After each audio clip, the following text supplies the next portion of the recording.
Саламатсыздар ма, білім алушылар? Бүгінгі біздің сабағымыздың тақырыбы дерек іздеу.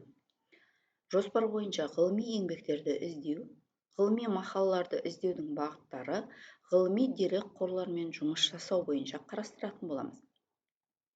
Қазіргі таңда кез келген тақырыпта кітапхана болсын, ғаламторда болсын, көптеген ақпараттар еш қиындықсыз табуға болады.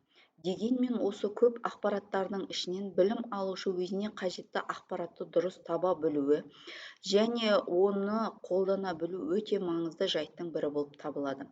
Бұл білім алушының тек уақытын үнемдеп қана қоймай, сәтті жұмыс жазып шығуына үлкен септігін тигізеді. Ақпараттарды тауып жинақтамас бұрын тақырып бойынша осы кезеңге дейін берілген мәліметтер туралы ойлану қажет. Еске түскен немесе ойға келген идеяларды қағазға жазып отырудың тигізер пайдасы көп. Содан кейін пәнге байланысты оқытылатын тақырыптарды қарастыруға болады. Таңдалған тақырып осы пәнде оқытылатын тақырыптарға сәйкес келген жағдайда тақырып бойынша оқуға берілген әдебиеттерді қарастыру керек. Сонымен қатар тақырыпқа байланысты кітаптар мен мақалаларды қолданған әдебиеттердің ішінен қажетті мәліметтерді таңдап алуға болады. Зерттеу жұмысына қажетті материалдарды оңай табуға болады.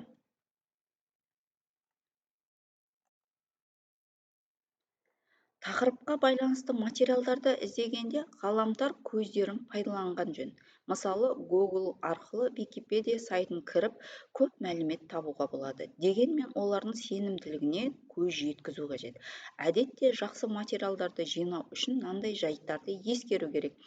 Зерттеу үшін тақырыпқа қатысты сөздер немесе терминдерді жасап алған жөн. Яғни материалдарды оқу барысында тақырыпқа қатысты сөз тіркестері мен термин сөздер кездессе, оларды жазып алып отыру қажет. Бұл зерттеу жұмысына байланысты мәселені түсіндіруге септігін тигізеді. Тапсырма және зерттеу сұрағы бойынша талап етілетін жайттар туралы ойлану қажет. Көптеген сайттар редакцияланған мақалаларды ұсынады. Зерттеу жұмысына осындай сенімді мәліметтерді ғана қолдануға тырысу қажет.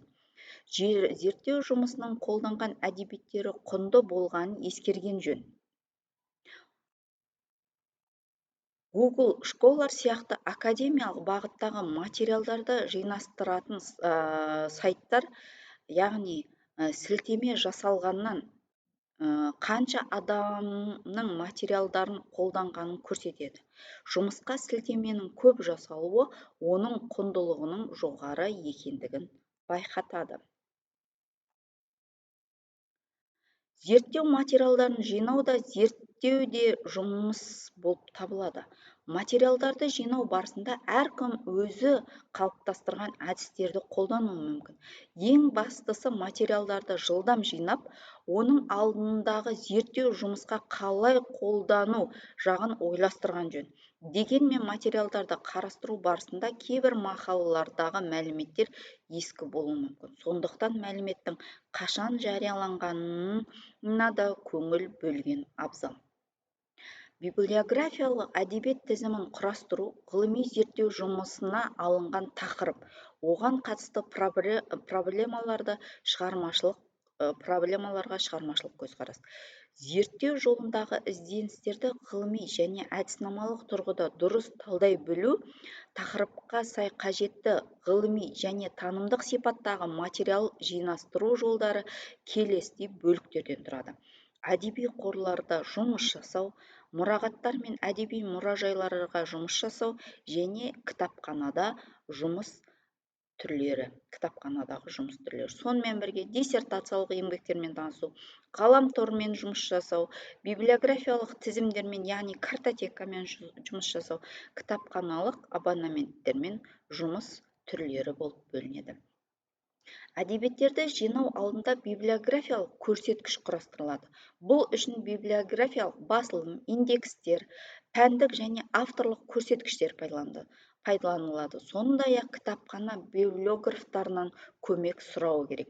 Практикалық библиография 4 түрге бөлінеді. Біріншісі тіркеу регистрациялық, яғни санақ тіркеу, ғылыми көмекшілік, ұсыныс түріндегі және сыни болып, библиографиялық практика 4 түрге бөлінеді. Тіркеу регистрациялық, яғни библиография бүкіл білім саласы бойынша шығарылатын басылымдарды қамтиды. Бұларға кітап жылнамасы, журнал мақалаларының жылнамасы, газет мақалаларының жылнамасы тәрізді библиографиялық көрсеткіштер жатады.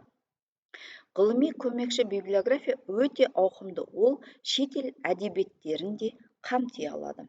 Ұсыныс түріндегі библиография елдегі ірі ведомстволық кітапханалар шығаратын арнаулы басылымдар қатарынан тұрады. Бұған кітап әлемінде журналы жатады. Сыни библиография жұмыстарға сын тұрғысында берілетін бағалары бар әдеби еңбектер немесе рецензиялар кіреді. Кез келген кітапханада карточкалар, каталогтер орналасқан. Каталогтер жүйелі тақырыптық және алфавиттік болып бөлінеді. Жүйелі каталогке әртүрлі сала бойынша әдебиеттер көрсетіледі. Тақырыптық каталогте салалар тақырып бойынша беріледі. Алфавиттік каталогте бүкіл жұмыс авторлар фамилиясы бойынша көрсетіледі. Электрондық каталог арқылы әлемдік ақпараттық ресурстар мен қызметтерге қатынауға мүмкіндік алуға болады. Электронды кітапхана университеттің ғалымдары мен оқытушылары, кітапхана ұжымы, инновациялық технологиялық орталық, баспа және басқа да бөлімдердің көмегінен құрылған ақпараттық ресурс болып табылады. Электронды кітапхана арнайы компьютермен жабдықталған электронды ресурстар залында, мультимедиалық залдарда қажетті кітаптың толық нұсқасымен, мақалалармен және басқа да басылымдармен оқытушыларды, білім алушыларды қамтамасыз етеді. Электронды каталогпен қажетті материал іздеу процесі төмендегіше жүзеге асырылады. Ирбис жүйесі іске қосу арқылы мәліметтер базасын таңдау, іздеу критерийі бойынша негізгі түрі, яғни кілт сөздер авторларының атауы арқылы таңдау. Кілт бөлімінде сіз сұрағаныңызды сипаттайтын іздеу сөзін жазу. Сөздік бөлімі сіздің сұрағыңызды қанағаттандыратын құжаттар тізімін ұсынады. Компьютер ұсынған құжатты тауып, құжат атауын белгілеу және іріктеу түймесін басу. Іріктеу түймесі басылған соң сіздің тапсырысыңыз тапсырыс терминдер бөлімінде көрініс береді. Назар қойып тыңдағандарыңызға рахмет. Осымен бүгінгі дәрісіміз аяқталды.